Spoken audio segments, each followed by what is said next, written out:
नमस्कार दोस्तों। आज 24 अप्रैल है और 24 अप्रैल को हम राष्ट्रीय पंचायती राज दिवस के रूप में मनाते हैं।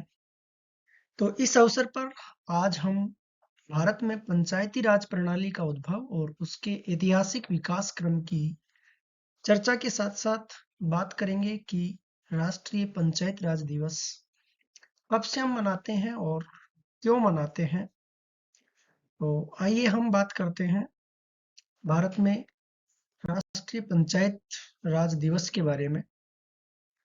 राष्ट्रीय पंचायत राज दिवस की कुछ तथ्यात्मक जानकारी हम प्राप्त करें तो 24 अप्रैल 1993 को 73वें संविधान संशोधन अधिनियम 1992 के लागू होने के उपलक्ष्य में प्रतिवर्ष 24 अप्रैल को हम ये राष्ट्रीय पंचायत राज दिवस मनाते हैं। ये अधिनियम देश में 24 अप्रैल 1993 को लागू हुआ था और राजस्थान राज्य की बात करें तो ये अधिनियम राजस्थान में 23 अप्रैल 1994 को लागू हुआ। पहला पंचायती राज दिवस वर्ष 2010 में मनाया गया था। 73वें संविधान संशोधन के माध्यम से हमारे देश में त्रिस्तरीय पंचायती राज संस्थाओं जिनके 3 स्तर है, ग्राम स्तर पर ग्राम पंचायत, खंड स्तर पर मंडल पंचायत या पंचायत समिति और जिला स्तर पर जिला परिषद, इन त्रिस्तरीय पंचायती राज संस्थाओं को 73वें संविधान संशोधन अधिनियम 1992 के द्वारा संवैधानिक दर्जा देकर इन पंचायत राज संस्थाओं को अखिल भारतीय स्वरूप हमने प्रदान किया। इस अधिनियम के माध्यम से भारतीय संविधान में एक नया भाग 9 जोड़ा गया और अनुच्छेद 243 क से 243 ण तक इस पंचायती राज संस्थाओं से संबंधित प्रावधान संविधान में किए गए।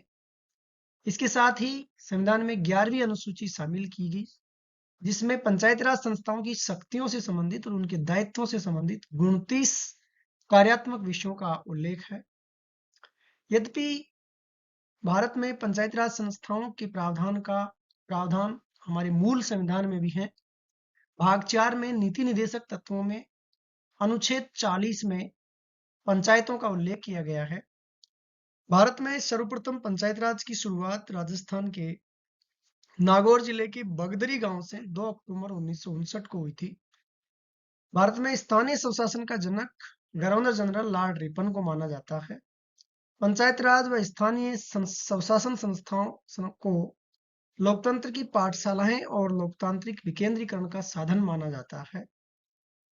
स्थानीय स्वशासन और पंचायत राज को सर्वोत्तम रूप से लागू करने वाले राज्यों की बात की जाए तो उनमें 2 राज्य हैं, केरल और महाराष्ट्र। स्थानीय स्वशासन पंचायत राज को लागू करने में सबसे कम सफल होने वाले राज्य ओडिशा और असम हैं।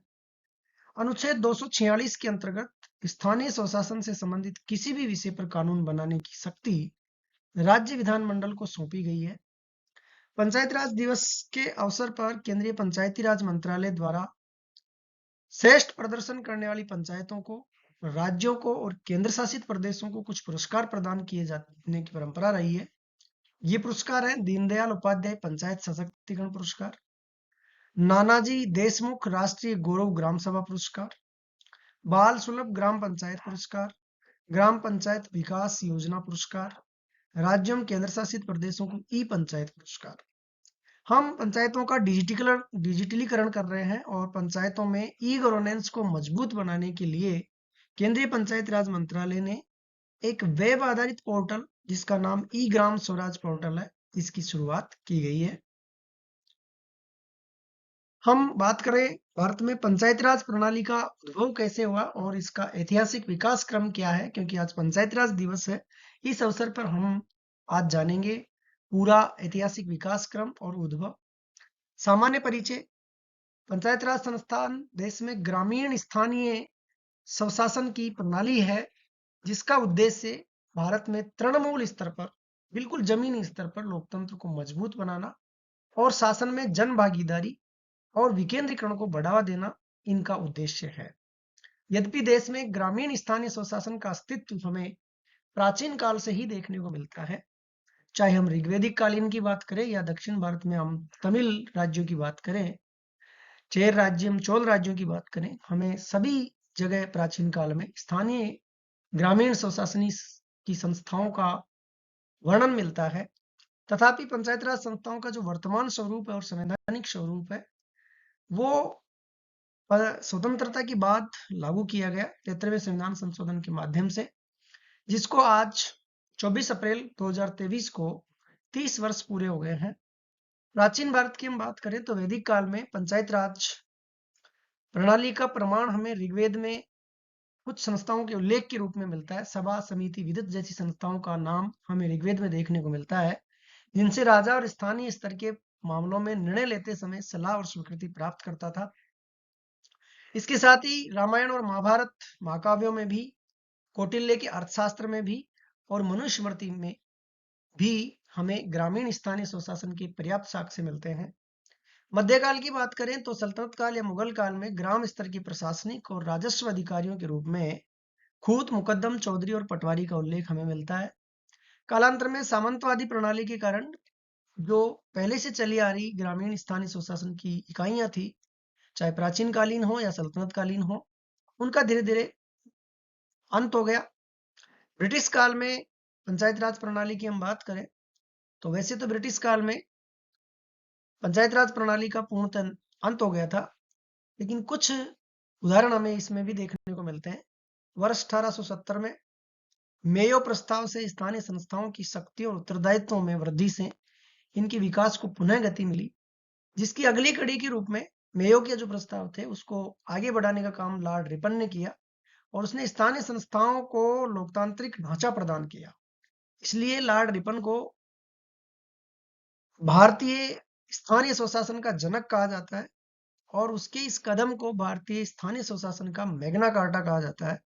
1907 में CEH होब हाउस की अध्यक्षता में केंद्रीयकरण पर रॉयल कमीशन का गठन किया गया, जिसने ग्राम स्तरीय पंचायतों के महत्व को चिन्हित किया। मॉन्टेस्क्यू चेम्सफोर्ड सुधार अधिनियम 1919 द्वारा स्थानीय सरकार के विषयों को प्रांतों को ट्रांसफर कर दिया गया और स्थानीय निकायों को बाह्य नियंत्रण से पूरी तरह से स्वतंत्र करने की अनुशंसा भी इस मॉन्टेस्क्यू चेम्सफोर्ड सुधार अधिनियम में की गई।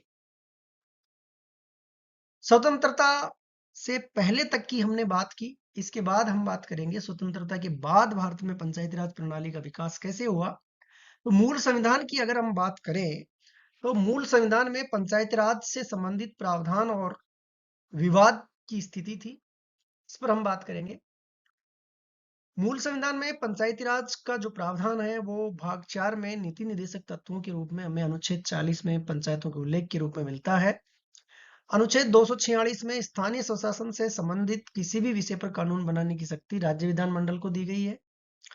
संविधान निर्माताओं में पंचायतों को संविधान में शामिल करने पर एक मत नहीं था, सर्वसम्मति का अभाव था। इसमें गुट बना हुआ था, एक गुट पंचायतों को शामिल करना चाहता था, एक गुट पंचायतों को संविधान में शामिल करने के खिलाफ था। तो पंचायतों को संविधान में शामिल करने के मुद्दे का जो प्रबल समर्थक थे और उनके शामिल करने के सबसे प्रबल विरोधी थे वो डॉक्टर भीमराव अंबेडकर थे। अत्यधिक विचार विमर्श के बाद अंततः पंचायतों को संविधान के नीति निर्देशक तत्वों के अंतर्गत शामिल किया गया।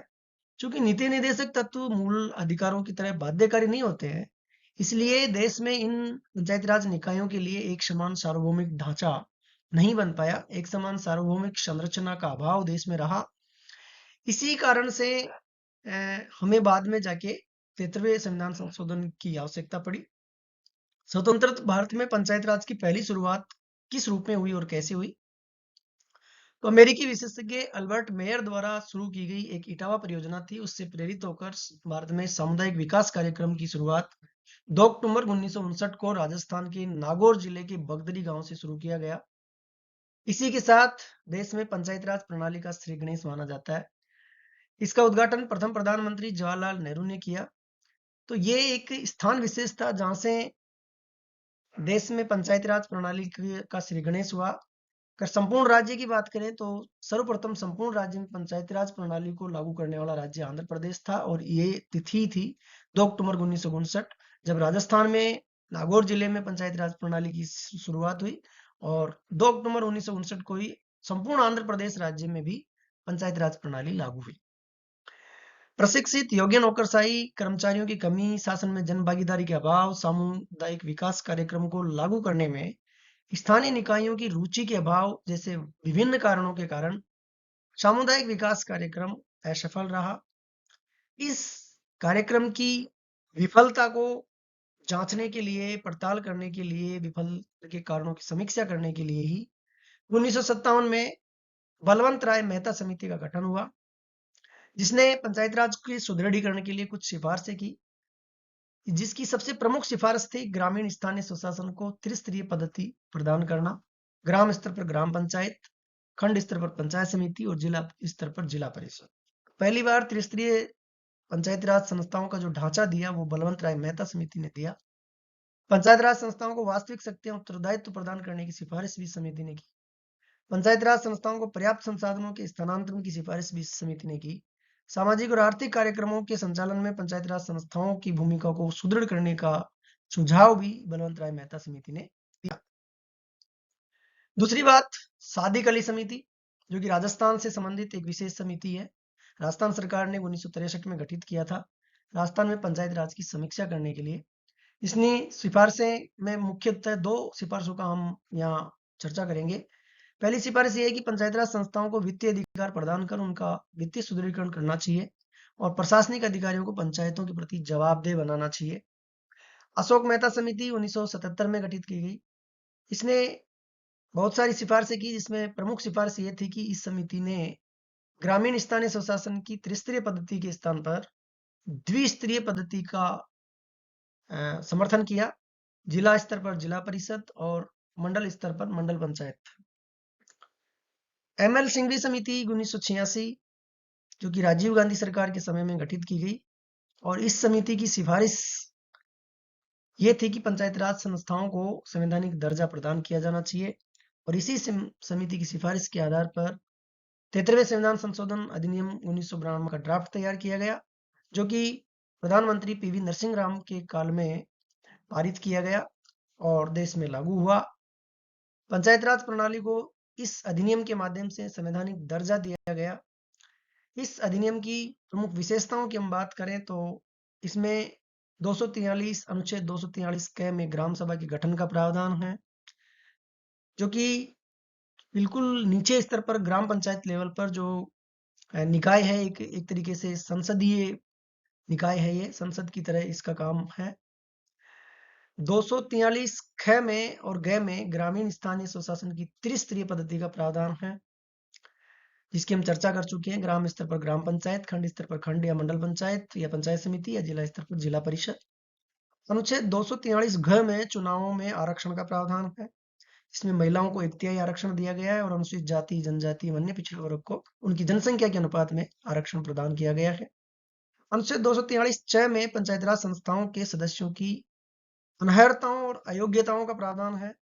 अनुच्छेद 243 छ में पंचायत राज संस्थाओं की शक्तियों और उत्तरदायित्वों का वर्णन है। अनुच्छेद 243 ज में पंचायत संस्थाओं को कर लगाने और कोष एकत्र करने की शक्तियों का वर्णन है और अनुच्छेद 243 झ में वित्त आयोग के गठन का प्रावधान है। तो ये हमने एक छोटी सी चर्चा की आज राष्ट्रीय पंचायत राज दिवस के अवसर पर। हमने समझने की कोशिश की, हमने जानने की कोशिश की कि पंचायत राज प्रणाली क्या है, आखिर स्थानीय स्वशासन ग्रामीण स्तर पर कैसे लागू है और इसको संवैधानिक दर्जा कैसे दिया गया और इसका विकास क्रम क्या है। धन्यवाद।